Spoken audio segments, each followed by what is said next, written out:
All right, let's talk about how we would actually go about constructing a button. So here I have a circuit laid out.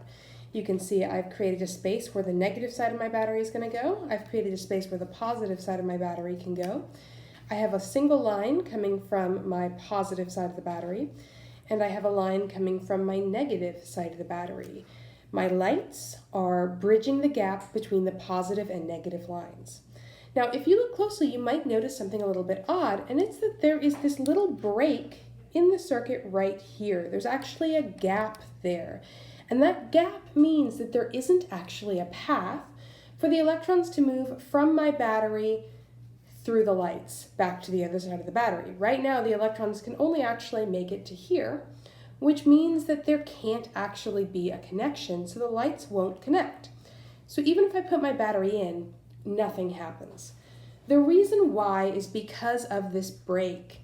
This circuit is what we call open, which means there isn't actually a pathway to follow that lets the electrons travel the full distance from one side of the battery to the other side of the battery through the lights.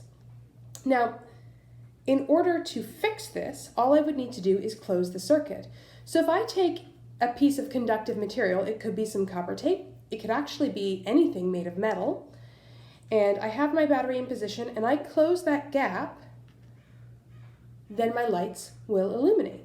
So the reason why is because if I put this piece of copper tape upside down, conductive side down here, then the electrons can flow from the battery through the copper tape into that little strip of conductive material, back into the other side, through the LEDs, and back to the positive side of the battery.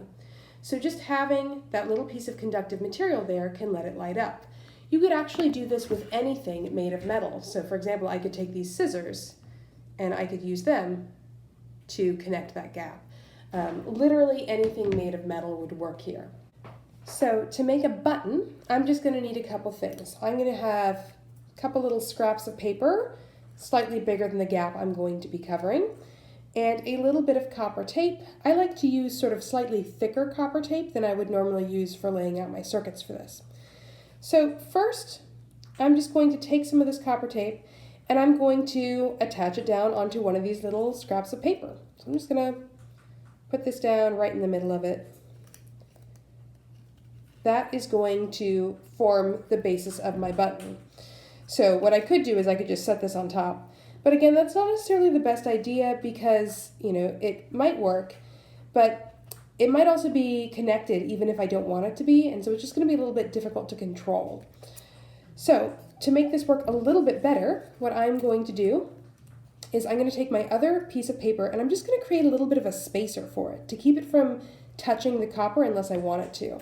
So basically I'm going to cut out a little bit from the center here, make a little spot that the copper tape can slip through, like so. So basically I've got a gap here. And then I'm going to take this piece with the copper on it, put it behind that, and I'm just going to tape these two pieces of paper together. So now there's a little bit of a layer in front of the copper tape. That's just going to give me a little space between the button and the copper and prevent me from accidentally connecting it if I don't want to. We want it to only actually connect if I'm pushing that button. So I'm just going to make sure that these are taped together firmly, just using Scotch tape for that.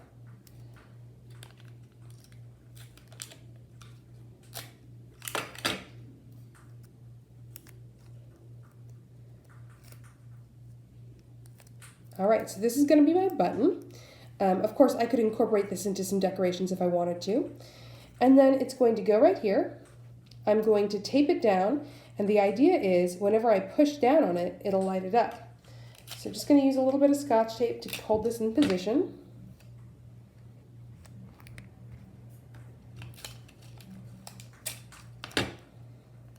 You want to make sure that when you put it down, it isn't always on. So don't tape it down too tightly. But now, if I push on this button, it closes that connection and the lights light up.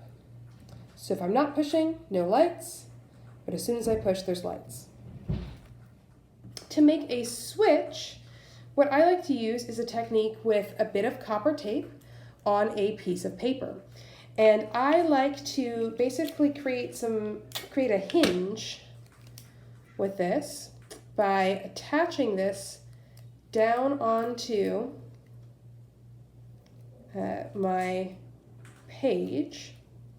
So basically I'm going to just use a bit of Scotch tape to attach this down like this so that it can fold and be in one of a couple of different positions. So here I've got some copper tape. It's not closing the gap. It's on just like a bit of Scotch tape attached to a piece of paper. And if I fold it over, well, first let me put my battery in. If I fold it over, we close that circuit and it connects.